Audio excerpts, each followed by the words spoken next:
আসসালামু আলাইকুম, আবারও চলে আসলাম নতুন একটা ভিডিওতে। আজকে হচ্ছে এই জামাটা কাটিং এবং সেলাই আপনাদের সাথে শেয়ার করব। তো প্রথমে এখানে আমি 1/2 ইঞ্চি পরিমাণ রেখে কাঁধের মাপটা নিয়ে নিলাম, গলার মাপটা নিলাম, নিয়ে মার করে নিব। এখন হচ্ছে এখানে আমি আরমোলের মাপটা নিলাম, নিয়ে মার করে দিব। এখানে বডির মাপটা নিয়ে নিব। বডির মাপটা নিয়ে যে কোমরের মাপটা দিয়ে দিলাম, এখন হচ্ছে লম্বার মাপটা দিয়ে দিব। এখানে আমি রাউন্ড শেপটা আমি যতটুকু ঘের নিব ততটুকু পরিমাণ রাউন্ড শেপটা দিয়ে দিলাম। যে এখন হচ্ছে এই শেপগুলো সুন্দর করে মার্ক করে দিয়ে দিব।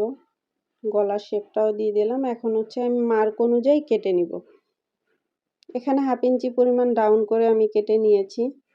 এখানে এই যে বাড়তি 1 ইঞ্চি পরিমাণ রেখে এই যে আমি কেটে নিলাম।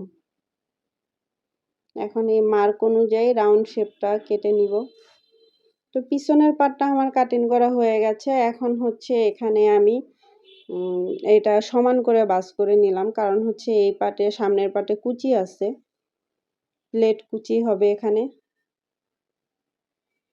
আমি কুচির জন্য আমার যতটুকু প্রয়োজন আমি ততটুকু নিলাম, নিয়ে হচ্ছে এই যে পিছনের পাটটা এভাবে রেখে এখন এইটা অনুযায়ী আমি কেটে নিব।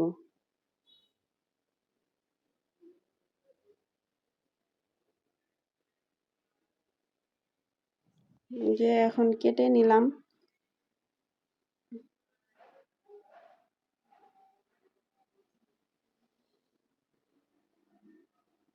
এভাবে একটু চিহ্ন দিয়ে দিতে হবে, কারণ এখানে আমি কুচি দিব মাঝখানে, যাতে একটা ভাঁজ পড়ে বুঝতে পারি, যাতে এখানে আমার মিডল পয়েন্ট কোনটা সেটা বোঝার জন্য আমি এখানে করে দিলাম, মার করে দিলাম। আর কাঁধের থেকে 9 ইঞ্চি পরিমাণ আমি নিচে একটা মার করে দিয়েছি, কারণ আমি কুচিটা এই পর্যন্ত এসে সেলাইটা করে দিব। এই যে এখন আমি এখানে 1 ইঞ্চি পরিমাণ ভাঁজ দিয়ে তারপরে হচ্ছে কুচিগুলো দিয়ে নিব। এই যে এখানে আমি এভাবে কুচিগুলো দিয়ে নিচ্ছি, আপনারা এভাবে দিয়ে নিতে পারেন। অনেকে অনেকভাবে করে, তা আমার কাছে এভাবে সহজ মনে হলো তাই আমি এভাবে করলাম। আপনারাও চাইলে এভাবে করে নিতে পারেন।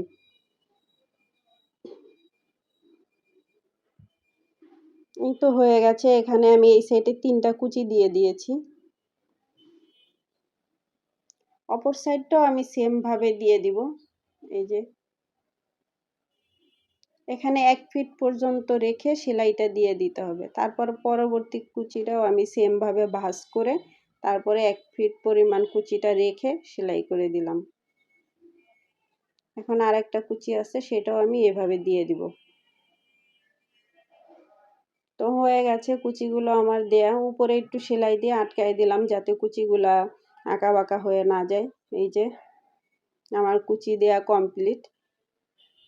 এখন হচ্ছে এই সামনের পার্টটা আমি মাঝখান থেকে কেটে নিব, কারণ সামনে একটা প্লেট আছে। আর গলার ডিজাইনটাও আমি পিছনের পার্টটা ফেলে এভাবে একটার উপর একটা রেখে এভাবে কেটে নিব।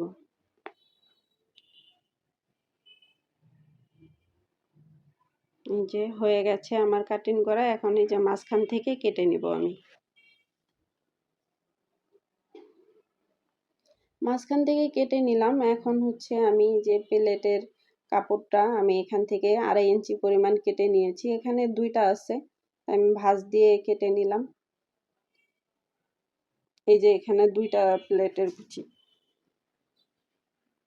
প্লেটের কাপড়টা আমি নিচে রেখে আর জামার পাটটা উপরে রেখে এভাবে জয়েন করে দিলাম। অপর সাইডটাও আমি সেম নিয়মে করে নিব।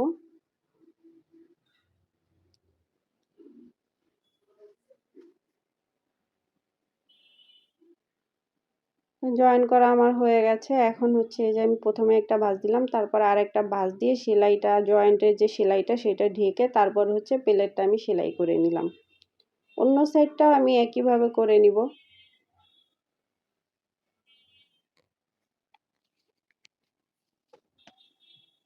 তো হয়ে গেছে। এখন হচ্ছে আমি কাঁধের সেলাইটা দিয়ে দিব। এই যে পিছনের পাট, এখন হচ্ছে সামনের পাটগুলো এভাবে ধরে পিছনের পাটের সোজা পাট আবার সামনের পাটের সোজা পাট ভিতরে রেখে তারপর হচ্ছে আমি কাঁধের সেলাইটা দিয়ে দিলাম। এখন এখানে আমি পাইপিং জয়েন করব। পাইপিংয়ের কাপড়টা সবসময় আড়া কাইটা নিতে হয়। আড়া কেটে নিলে পাইপিংটা সুন্দর হয়, আর খাড়া কাপড় দিয়ে কাটলে পাইপিংটা কুচি পড়ে, ভালো হয় না। তো আপনারাও চেষ্টা করবেন এইভাবে আড়া কাপড় কেটে নিতে পাইপিংয়ের জন্য। তো আমার পাইপিংয়ের কাপড়টা কাটা হয়ে গেছে, এখন হচ্ছে এভাবে আমি জোড়া দিয়ে নিব। জোড়া দেওয়া হয়ে গেছে, এখন এই যে বাড়তি কাপড়গুলো কেটে নিতে হবে। যে এখন আমি গলার পাইপিংটা জয়েন করে নিচ্ছি। পাইপিংটা জয়েন করার সময় হালকা একটু টান রেখে জয়েন করবেন, তখন এই সেলাই করতে গেলে তখন আপনাদের সুবিধা হবে। এটার মনে করেন অতই থাকবে না, সুন্দরভাবে ভাঁজটা পড়ে যাবে। এই যে এখন এইভাবে ভাঁজ করে তারপর হচ্ছে সেলাই করে দিতে হবে। জয়েন করার সময় যদি পাইপিংটা একটু হালকা টান রাখেন, তখন দেখা যাবে যে পরবর্তীতে যে ভাঁজ করে সেলাইটা দিবেন ওই ভাঁজটা সুন্দরভাবে পড়ে যাবে, কোনো পাকারিংও পড়বে না। যে আরমোলের পাইপিংগুলো এখন আমি জয়েন করে নিব। একটা সাইড আমার জয়েন করা হয়ে গেছে, অন্য সাইডটা আমি একই নিয়মে করে নিব। আর এইভাবে একটু কেটে নিতে হবে রাউন্ড শেপগুলো, তাহলে ফিনিশিংটা ভালো আসবে।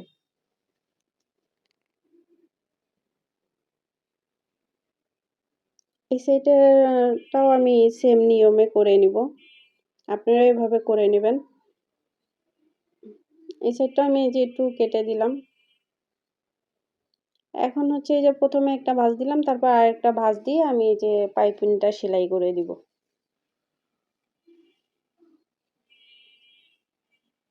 সেলাই করা হয়ে গেছে পাইপিং। এই যে দেখতেই পাচ্ছেন কোনো রকম কোথাও কোনো গ্যাদারিং পড়ে নাই। তা আপনারাও যদি এই একই নিয়মে জয়েন করে নেন পাইপিংটা, তাহলে দেখবেন যে আর কোনো গ্যাদারিং পড়বে না। এই যে হয়ে গেছে, এখন হচ্ছে আমি সাইডটা সেলাই করে নিব। এখানে সমান করে ধরে তারপর হচ্ছে সাইডের সেলাইটা দিয়ে দিতে হবে।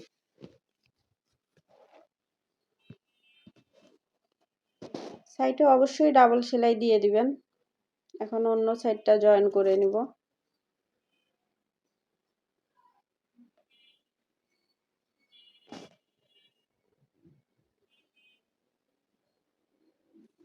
তো সাইডের সেলাইটা আমার কমপ্লিট, এখন হচ্ছে নিচের এই যে সেলাইটা দিয়ে দিব।